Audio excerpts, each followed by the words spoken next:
13 लोग को जेल में डाल दिया गया 16 दिन के लिए। बीच में कि हम लोग नक्सली से जुड़े हुए हैं, ये नक्सलवादियों का सपोर्ट करते हैं, गलत और गंभीर धाराओं में फंसाकर जेलों में भेजा जा रहा है।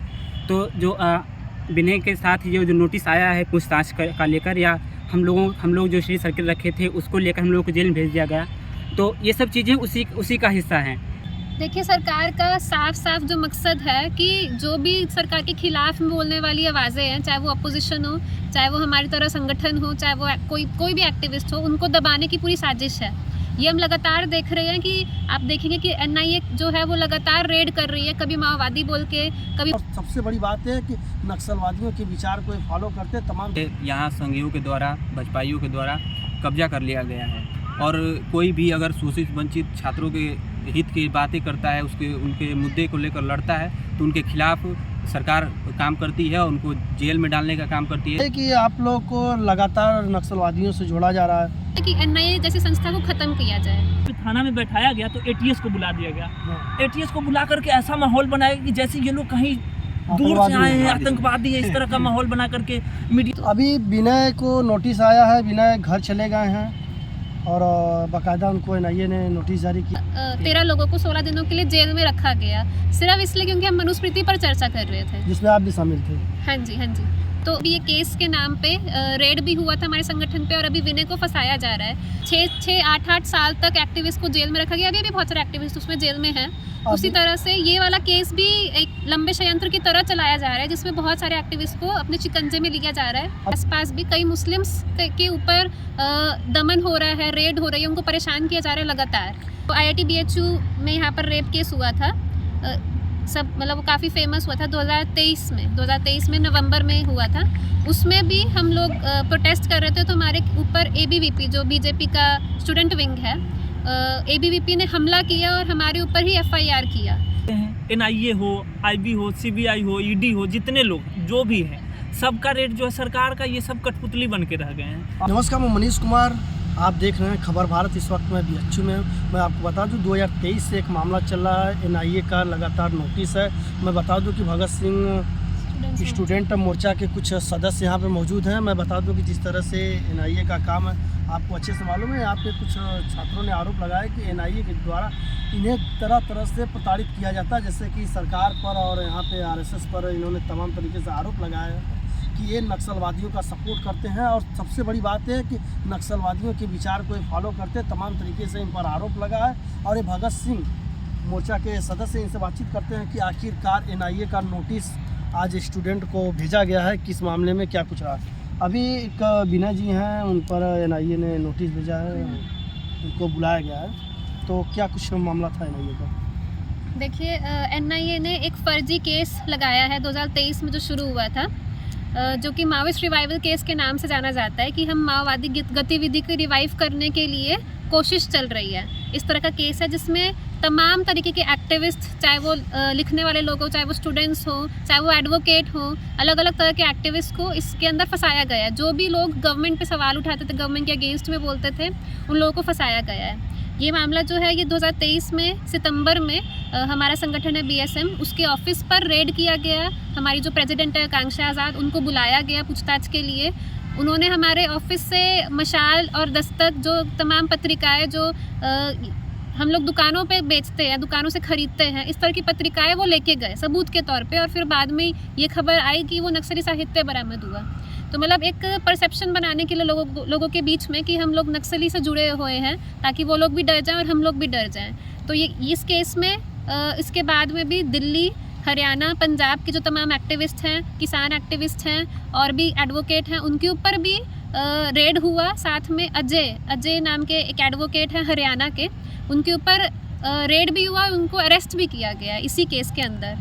तो अभी विनय को नोटिस आया है, विनय घर चले गए हैं और बाकायदा उनको NIA ने नोटिस जारी किया, घर चले गए हैं, स्थानीय थाना उन्हें बुलाया है। तो बताइए कि आप लोग को लगातार नक्सलवादियों से जोड़ा जा रहा है और आप यहाँ पे पढ़ने आ रहे हैं, सोशल एक्टिविस्ट हैं, तो बताइए कि क्यों परेशान किया जा रहा है, क्या षड्यंत्र आपको लगातार नक्सलवादियों से जोड़ कर आपको यहाँ पर ये जो मामला चल रहा है, पहले बताइए कि क्यों जोड़ा जा रहा है? देखिए, सरकार का साफ साफ जो मकसद है कि जो भी सरकार के खिलाफ बोलने वाली आवाज़ें हैं, चाहे वो अपोजिशन हो, चाहे वो हमारी तरह संगठन हो, चाहे वो कोई भी एक्टिविस्ट हो, उनको दबाने की पूरी साजिश है।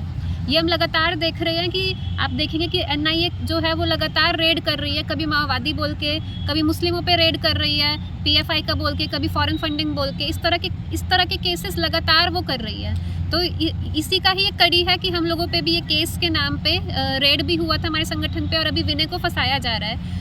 एनआईए अगर हम बात करें तो एनआईए पे भी मैं बोलना चाहूँगी। एनआईए जो एजेंसी बनी थी, जो कि एक बहुत ही नेशनल नामी एक संस्था है, नेशनल इन्वेस्टिगेशन एजेंसी, जो कि होम मिनिस्ट्री से सीधा ऑर्डर लेती है। इसका जो पर्पस बताया गया था कि ये फॉरेन जो भी टेररिज्म है, क्रॉस बॉर्डर टेररिज्म है, इस तरह की चीज़ें हैं, या फिर जो भारत के अंदर जो टेररिस्ट एक्टिविटीज़ हो रही है उसके खिलाफ में ये काम करेगी। लेकिन हम लगातार देख सकते हैं कि भारत के अंदर जो बोलने वाले लोग हैं, जो माइनॉरिटीज़ हैं, जो सरकार के खिलाफ रेडिकली बोल रहे हैं, ख़ास तौर पे उन लोगों पर लगातार ये हमले कर रही है। तो हम लोग सीधा डिमांड कर रहे हैं कि एनआईए को रिपील करना चाहिए, क्योंकि एनआईए का जो फंक्शनिंग है वो पूरा का पूरा लोगों को दबाने के लिए है। तो हम ये डिमांड करते हैं कि एनआईए जैसी संस्था को ख़त्म किया जाए।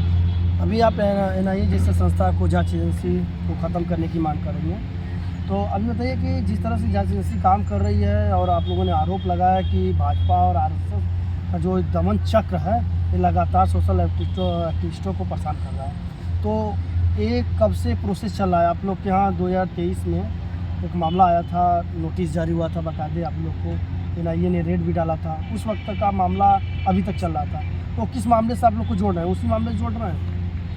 हाँ, जैसा मैंने बताया कि उसमें माओइस्ट रिवाइवल केस के तहत वो नोटिस था 2023 वाला, उसी ही मामले में भी अभी विनय को बुलाया गया है इंटरोगेशन के लिए। और अगर हम देखेंगे कि सरकार द्वारा बनारस में ही, अगर हम देख लें, बनारस में ही अभी हाल ही में हरीश मिश्रा का केस हुआ था कि उनके कमेंट पे उनको जेल भेज दिया गया था। उससे पहले हम देखेंगे शाहिद जमाल का केस हुआ था, उससे पहले हम देखेंगे पीएफआई पे जब रेड हुई थी तो पीएफआई से जोड़कर कई मुस्लिम्स बनारस और बनारस के आसपास भी कई मुस्लिम्स के ऊपर दमन हो रहा है, रेड हो रही है, उनको परेशान किया जा रहा है लगातार। अच्छा, आप लोग के खिलाफ कभी किसी भाजपा के नेता का बयान आया है? जैसे आप डायरेक्ट कह सकती हैं, डायरेक्ट या इनडायरेक्ट, भी सरकार को हमें प्रताड़ित करने के लिए या तमाम तरीके से योजनाएं बना रहे हैं? ऐसे डायरेक्ट बयान नहीं, लेकिन हम देख ही रहे हैं कि जो भी लोग सरकार के खिलाफ हैं उन पर तो लगातार सरकार के मिनिस्टर जो हैं वो डायरेक्ट बयान दे ही रहे हैं। जैसे कि अगर हम अभी देखेंगे कि कुछ ही समय पहले बीएसएम के 13 लोगों को 16 दिनों के लिए जेल में रखा गया, सिर्फ इसलिए क्योंकि हम मनुस्मृति पर चर्चा कर रहे थे, जिसमें आप भी शामिल थे। हाँ जी। तो मतलब ये बताता है कि किस तरह ये सिर्फ पुलिस ने ही हमको अरेस्ट नहीं किया है, ये जो सरकार है वो हमारे खिलाफ है। इस वजह से इस तरह की कार्यवाही, इतनी ब्रूटल कार्यवाही हम पर की जा रही है। या फिर उससे पहले भी देखेंगे कि मतलब जो IIT BHU में यहाँ पर रेप केस हुआ था, सब मतलब वो काफ़ी फेमस हुआ था 2023 में नवंबर में हुआ था। उसमें भी हम लोग प्रोटेस्ट कर रहे थे, तो हमारे ऊपर ABVP जो बीजेपी का स्टूडेंट विंग है, ABVP ने हमला किया और हमारे ऊपर ही FIR किया। तो लगातार जो है सरकार हमारे ऊपर हमले कर रही है। खुद ABVP ने हमला किया था, लेकिन तब भी FIR हमारे ऊपर चल रहा है। तो इस तरह की चीज़ें सिर्फ बनारस में की बात नहीं है, अगर हम देखें तो पूरे देश भर की बात है। पूरे देश भर में ही जैसे ये वाला जो केस अभी चल रहा है लखनऊ वाला, जिसको हम लखनऊ कॉन्स्पिरेसी केस के नाम से भी हम बोल रहे हैं, इस पर तमाम सेमिनार भी किया है। दिल्ली में एक बहुत बड़ा सेमिनार हुआ था इसी केस के रिगार्डिंग, जो 2023 वाला मैंने बताया, लखनऊ कॉन्स्पिरेसी केस के नाम से। तो ये भीमा कोरेगांव केस के तर्ज पे एक चलाया जा रहा है। जैसे भीमा कोरेगांव केस में एक षड्यंत्र चलाया गया था, तमाम लोगों को उठाया गया, हाँ, एविडेंस बनाया गया, कितने लोगों को, तो भीमा कोरेगांव केस में भी एकदम क्लियर कट था, जब इंटरनेशनल एजेंसीज ने भी रिपोर्ट बता दी कि गवर्नमेंट ने ही प्लांट की है चीज़ें, गवर्नमेंट ने ही प्लांट डॉक्यूमेंट किए हैं रोना विल्सन के लैपटॉप में। ये सारे सबूत आने के बाद भी ये केस चलता रहा। 6-8 साल तक एक्टिविस्ट को जेल में रखा गया। अभी भी बहुत सारे एक्टिविस्ट उसमें जेल में हैं। उसी तरह से ये वाला केस भी एक लंबे षड्यंत्र की तरह चलाया जा रहा है, जिसमें बहुत सारे एक्टिविस्ट को अपने शिकंजे में लिया जा रहा है। अभी BHU की बात करी जाए तो 2023 में यहाँ पे रेड पड़ा था। हाँ। तो उस वक्त छात्रों को नोटिस जारी हुआ था, फिर दोबारा आप 2025 में फरवरी महीने में जारी किया गया विनय को। तो ये बताइए कि अब तक कितने स्टूडेंटों को नोटिस जारी किया गया है? देखिए BHU में हम 2023 में हमारी प्रेसिडेंट आकांक्षा आज़ाद को नोटिस जारी किया था और अभी विनय को जारी किया। उसके अलावा जो बाकी लोग हैं वो यूपी के बाकी जगहों के, दिल्ली के, पंजाब हरियाणा के लोग हैं। BHU में यही 2 लोग हैं जिनके ऊपर नोटिस आया है। तो इनका जो है कि नक्सलवादियों से इन्वॉल्वमेंट कुछ ऐसा आया है जो NIA ने प्रस्तुत किया हो या उस साक्ष्य को पेश किया हो जिसकी वजह से आप लोग को बार बार नोटिस जारी किया जा रहा है? NIA के पास हमारे खिलाफ में कोई सबूत नहीं है। उनके पास इवन यहाँ तक कि वो FIR भी हमारे को दिखाए नहीं थे। 2023 से लेकर 24 तक हमको नहीं पता था कि FIR में लिखा क्या है, कौन लोग हैं, क्या क्यों बुलाया जा रहा है। 2024 में जब अजय हरियाणा से जो एडवोकेट है उनकी जब अरेस्टिंग होती है तब जाके FIR हमारे सामने आता है कि FIR में क्या लिखा हुआ है। तो ये बिल्कुल ही बेबुनियाद केस है। ये एक झूठी कहानी बना दी गई है जिसमें कई लोगों को फंसाया जा रहा है और ये कहानी अभी तक उनकी बिल्ड हो रही है 2 सालों से। गिरफ्तार भी कुछ लोगों को किया गया था उसमें? हाँ, एक लोग को गिरफ्तार किया गया है।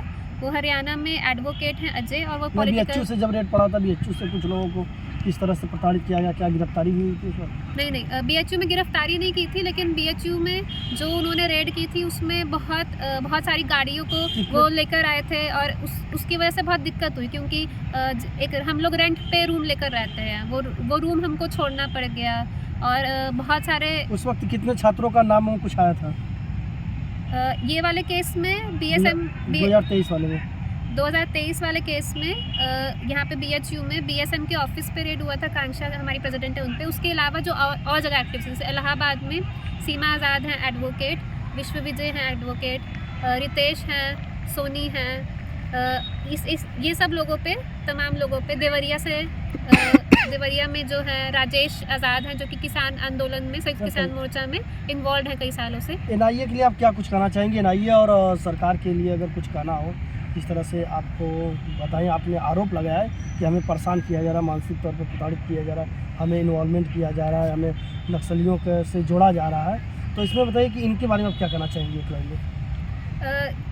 NIA के बारे में जैसा मैंने बोला कि एकदम क्लियर है कि NIA का क्यों बनाया गया है सरकार द्वारा। NIA इसी इंटेंशन से बनाया गया है सरकार द्वारा कि सरकार का जो एजेंडा है, मतलब जो सरकार चाहती है कि एक हिंदुत्व की जो पॉलिटिक्स सरकार कर रही है कि इसको पूरा हिंदू राष्ट्र बनाने की पॉलिटिक्स है, वो इसलिए कर रही है क्योंकि वो चाहती है कि जो सारा का सारा संसाधन है, सब कुछ जो है वो कॉरपोरेट के हवाले कर दे। इसी कॉरपोरेट रूट के चलते वो इस तरह की पॉलिसीज़ बनाती है और इसी के चलते वो जो भी इन पॉलिसीज़ की खिलाफत करते हैं उन पर दमन कर रही है। तो अगर अब हिंदू राष्ट्र की बात करें तो हिंदुओं को जोड़ने के लिए ऐसा कर रहे हैं ना, लोग को कैसे क्या कुछ पता रहेगा कि सब निजीकरण का कॉर्पोरेट के हवाले किया जा रहा है? NIA को यदि एक लाइन में डिफाइन करना हो ना, NIA बता दीजिए। मेरा नाम मोहित है, मैं BA 3rd ईयर का छात्र हूँ।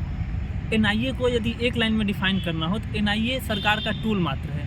सरकार अपना हथियार की तरह उसको यूज करती है। जो भी लोग सरकार के खिलाफ बोलने वाले हैं उन पे उनका रेड करवा देते हैं। NIA हो, IB हो, CBI हो, ED हो, जितने लोग जो भी हैं सबका रेट जो है सरकार का, ये सब कठपुतली बन के रह गए हैं। आप भी भगत सिंह मोर्चा से हैं? हाँ, मैं भी भगत सिंह स्टूडेंट्स मोर्चा का मेंबर हूँ। तो जो भी इस तरह की एजेंसी हैं वो सरकार का टूल है। सरकार अपने आप को बचाने के लिए अपने खिलाफ बोलने वाले लोगों को इनके द्वारा दबाया जाता है। जी, क्या नाम पड़ेगा आपका? मेरा नाम संजीव कुमार है। संजीव जी, जिस तरह से आप भी भगत सिंह मोर्चा स्टूडेंट मोर्चा के सदस्य हैं, तो आप क्या कुछ कहना चाहेंगे जिस तरह से अभी विनय को नोटिस जारी हुआ गए हैं गाँव? जैसा कि साथियों ने कहा, इप्सिता जी ने कहा कि सब चीज़ आपको केस के बारे में समझाई, तो NIA के बारे में हम यही कहना चाहते हैं कि इस पर पूरी तरह से सरकार का कब्जा हो चुका है। पूरी तरह इंस्टीट्यूशन पे यहाँ संघियों के द्वारा, भाजपाइयों के द्वारा कब्जा कर लिया गया है और कोई भी अगर शोषित वंचित छात्रों के हित की बातें करता है, उनके मुद्दे को लेकर लड़ता है, तो उनके खिलाफ सरकार काम करती है और उनको जेल में डालने का काम करती है। जैसे कि हमारे साथियों को कुछ दिन पहले 13 साथियों को मनुस्मृति पर चर्चा करने के एवज में मतलब गिरफ्तार कर चुकी है। हम नहीं थे, लेकिन हमारे साथी थे तो उनको गिरफ्तार कर। सोचिए कि 1927 में इन साथी लोग थे, 1927 में बाबा साहब भीमराव अम्बेडकर ने मनुस्मृति जलाया था। आज सोचिए कि इस दौर में जहाँ कि सब लोग पढ़ रहे हैं, सब लोग यूनिवर्सिटी में आके पढ़ रहे हैं और उसमें महिलाओं के खिलाफ ये पढ़ना चाहिए, लोगों को पढ़ना चाहिए कि महिलाओं के खिलाफ क्या लिखा है, बैकवर्डों के खिलाफ क्या लिखा है, बैकवर्ड के खिलाफ क्या लिखा है, ये सब पढ़ना चाहिए। और उस पर हम लोग कोई ऐसा नहीं कि जला रहे थे, उस पर चर्चा करने के लिए सब इकट्ठे हुए थे। और सोचिए कि आज हम चर्चा नहीं कर सकते हैं, तो ये बहुत बड़ी बात है। इससे लोगों को समझना चाहिए और सबको साथ देना चाहिए। लोगों को जैसे कि जो विपक्ष का आवाज़ है उसको साथ देना चाहिए, यही कहना चाहते हैं। अभी लगातार एनआईए पर आरोप लगा है कि एनआईए जो है कि सरकार के इशारों पर काम करी, विपक्ष को भी परेशान किया जा रहा है। आप लोगों ने आरोप लगाया कि आप लोगों को पता नहीं, आप भी मनुस्मृति पर चर्चा कर रहे थे, आप भी 16 दिन के लिए जेल गए थे जी। आप गए थे? हाँ। क्या नाम है आपका? मेरा नाम मुकेश है, मैं भगत सिंह मोर्चा से जुड़ा हुआ हूँ। जो एनआईए जिस तरह से काम कर रही है उस काम को लेकर आप क्या कहना चाहेंगे?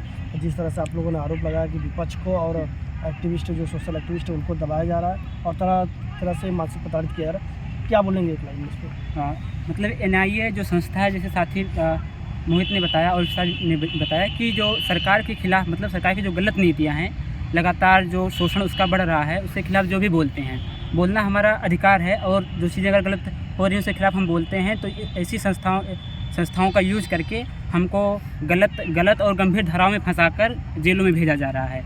तो जो विनय के साथ ये जो नोटिस आया है पूछताछ का लेकर, या हम लोग जो श्री सर्किल रखे थे उसको लेकर हम लोगों को जेल में भेज दिया गया, तो ये सब चीज़ें उसी का हिस्सा हैं। चाहे विपक्ष हो, चाहे बुद्धिजीवी वर्ग हो, जो बोलता है, जो गलत के खिलाफ बोलता है, उसको पकड़ा जा रहा है, उसको बंद किया जा रहा है और उसको बदनाम करने के लिए माओवादियों से या नक्सलियों से इस तरह से जोड़ा जाता है। और ये मतलब लंबी प्रक्रिया, जैसे लगातार ऐसा नहीं है कि पूरा क्लियर बता देते हैं कि हाँ ये केस है, वो लगातार केस को बढ़ाते रहते हैं। कई मामलों में कितने लोग जेल में हैं, तो अब आप लोग के लिए रास्ता कठिन नहीं है? कठिन रास्ता हो सकता परिवार है, वालों का दबाव? हाँ बिल्कुल रहता है। और उसके बाद ये है कि सही के साथ खड़े होना, क्योंकि जैसे सरकार है जब दमन कर रही है तो उसके खिलाफ जो बोल रहे हैं वो बोल रहे हैं, वो हमारे लिए बोल रहे हैं। और चूँकि अगर वो हमारे लिए बोल रहे हैं तभी हम बोल पा रहे हैं। अगर हम उनके लिए नहीं बोलेंगे या देश की आवाम के लिए नहीं बोलेंगे तो स्थितियाँ और भी बदतर होती जाएंगी। जी, क्या कुछ कहना चाहेंगे? जैसा कि आपने कहा कि मतलब आपको कठिनाई नहीं हो रही है, तो कठिनाई ये देखिए, ये भगत सिंह हैं, तो इन्होंने कितना कठिनाई सहा है देश को आज़ाद कराने के लिए। हम लोग पढ़ने वाले लोग हैं तो हमको इनको पढ़ते हैं, तो ये कठिनाई से हम लोग लड़ते रहेंगे, आगे भी लड़ते रहेंगे और लड़ते आए हैं। और हमारे पूर्वज बहुत लड़े हैं, तो हमको डरने की आवश्यकता नहीं है, हम लोग लड़ते रहेंगे। अभी देखिए, इस वक्त मैं बीएचयू में हूँ, मैं आपको बता दूँ कि तो कुछ कहना चाहेंगे? हाँ। जी बताइए। जैसे कि अभी आप लोग को एक न्यूज़ मिला होगा कि आरएसएस का एक बहुत बड़ा ऑफिस बना है दिल्ली में। 350 करोड़ से ज़्यादा का लागत बताया जाता है। कुछ लोग कहीं 500 करोड़ बताते हैं, मीडिया में 350 करोड़ से ज़्यादा बताया गया है। तो उस पर एनआईए का रेड होना चाहिए, सीबीआई, ईडी का रेड वहाँ होना चाहिए था। कहाँ से आ रहा है इतना पैसा, जबकि हो कहाँ रहा है? जो स्टूडेंट है, जो घर से पैसा मिलता है तो यहाँ पे किराया पे रूम लेकर के पढ़ रहे हैं, उनके रूम पे रेड हो रहा है। इलाहाबाद में एक स्टूडेंट के रूम पे रेड हुआ है जो कि किराया के घर में रह रहा है। यहाँ पे हम लोग किराया के रूम पे लेकर के बीएसएम का लाइब्रेरी रखे हुए थे, वहाँ पे रेड हुआ। और इस तरह की चीज़ें हैं। मतलब सीधा सीधी बात है कि सरकार के साथ हैं आप तो कुछ भी कर लीजिए, कितना बड़ा घोटाला कीजिएगा। यहाँ तक कि रेप कर देते हैं। जो आईआईटी में 3 रेपिस्ट निकले थे वो तीनों बीजेपी आईटी सेल के निकले थे। और जितने भी बड़े बड़े रेप कांड हुए हैं वो सब में पॉलिटिकल पार्टियों का कहीं ना कहीं इन्वॉल्वमेंट रहा है और वो बचाती है उनको। या फिर जो प्रज्वल रेजवन्ना है उनके लिए तो प्रधानमंत्री मोदी वोट मांग रहे हैं। या फिर जो यहाँ बंगाल का घटना है वहाँ पे ममता बनर्जी उसको बचा रही। मतलब कोई भी सरकार हो, सबके सब अपना उल्लू सीधा अपना काम निकालने पे लगी हुई है।